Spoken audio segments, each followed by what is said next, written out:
Peter Szabo of Possibility Films. Thank you very much, Pete.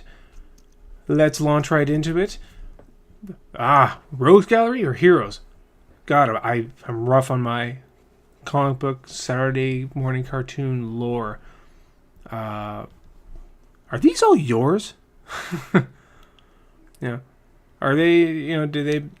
Are these part of the kids' collection or are they part of Pete's collection? Dad, can I play with your toys?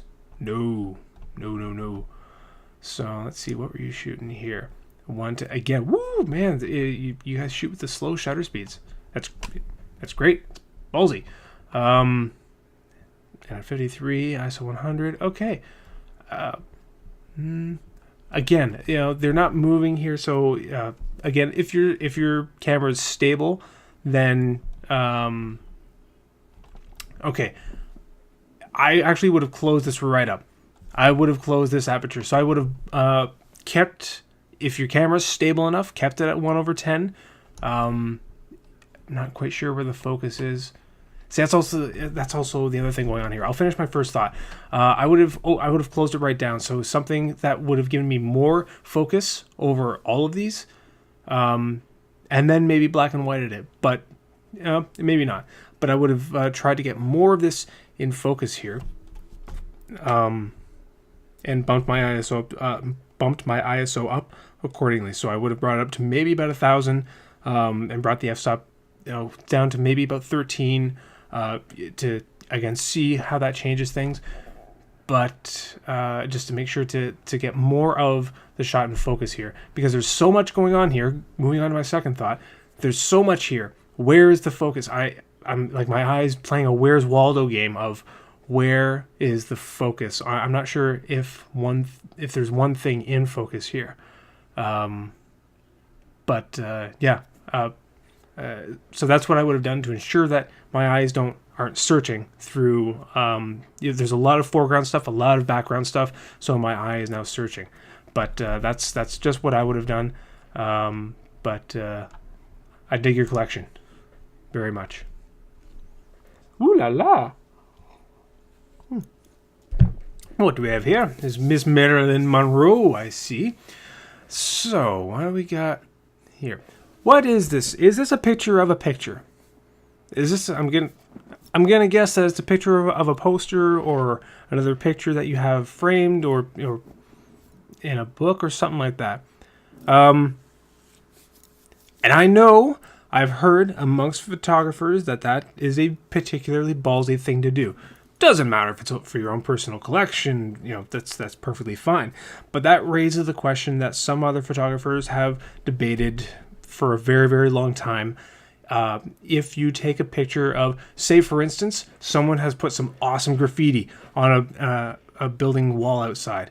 If you take a picture of it, is your picture then considered art? Is your photo considered does it bear the message, or are you simply just kind of piggybacking off of the message of this artist, as they put their message on the wall, as they put their art together, whether it be a painting, or another photo, or a giant billboard or something like that. Because some people have been able to take a photo, for instance, of a graffitied wall with more encompassing it. So if it's a graffitied wall amidst a ruined building or something like that, that adds an extra layer, that adds more meaning onto the message. That adds more layers, more depth, more meaning to the photo, more of a message that you're conveying, rather than just kind of piggybacking, just copying the original posters or the original artist's work. That's kind of a tangent. I'm just kind of get lost on that for a second. But this here, if it had been a person, if this were a real person, I would have liked it more. Because it's a picture taking of something that's already been printed. It is, and I know that you've purposely cropped it that way. So perhaps that is your way of adding to the original artist message here. Just not framing up the whole picture itself and taking a photo of that, because that's lousy. But this here, okay, again, I kind of like that you're trying to do something with it, but it's still a picture of a picture. So if it was a picture of a person, if I knew that this was an actual person that you posed, and this is the frame that you were going for, I would have appreciated it more. For some reason, I can't really explain that, but because it's a picture of a picture that we're seeing, that kind of takes away my enjoyment a little bit. Yeah. Okay. Whoa! Mystique. Aha, I know that's. For some reason, I looked at the skulls first, and I thought, man, what do you have in your house, Pete? So, okay, again, I like how you're posing the action figures. I dig that very much. But I don't feel like there's much going on here. Again, this feels kind of yeah, I'm not quite sure what we're supposed to take away from this here. First of all, if this was a person, where you crop a person off, and since it is an action figure, it has the shape of a human. So this you have to frame it up the same way that you would frame up a portrait for another person. You have to watch where the frame is cutting them off. Cutting them off is okay, but it's a matter of where. So you don't want to cut them off.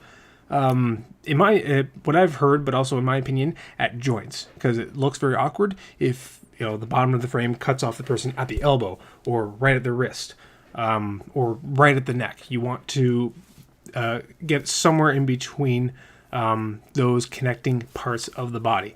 So right here, it's kind of like right at her hip, right at her waist, I guess. Again, there's not too much else going on here. Now, I guess it's kind of like a pistol behind her that's blocking her. Yeah, I'm not sure what else. So, this here.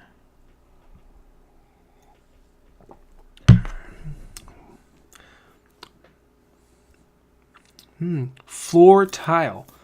I see it's been called floor tile. Cool. I like the texture of it. It's if you chose this out for your kitchen, I approve. Or bathroom, or whatever room in your house. It's okay. Yeah, I like the texture of it. I wonder if there's actually actual actual texture to it, or is it just perceived texture? Because you could do some awesome light effects with it as well if there was a strong light coming across it, or if a late day sun was kind of coming across it. But other than that, it's texture. It's cool texture, and it comes in handy for when you're going to jump into Photoshop and do some post processing later. So file this away, because this stuff does come in handy should you ever delve too far into Photoshop. But yeah, other than that, not much else going on. Huh. Cool. Okay. I do like this better. I like this more. I like how this is borderline macro photography here.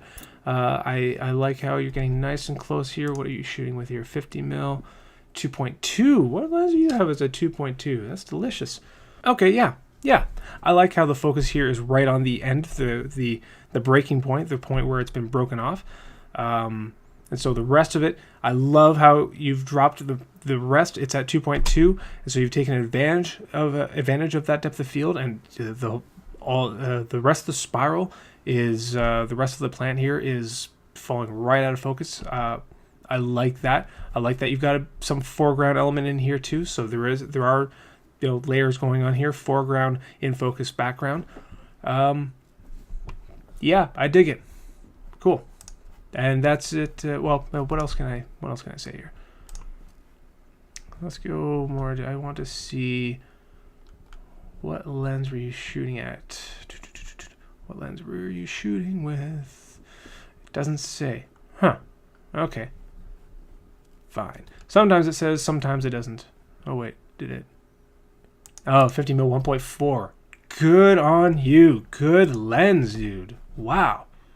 I likes my 50. Yet another challenge that's going to come up soon. You know, I'm giving away spoilers, but cool. And I like how you held back and you kept it at 2.2. You didn't open it up all the way because you didn't have to. 2.2 was enough to get the photo that you needed.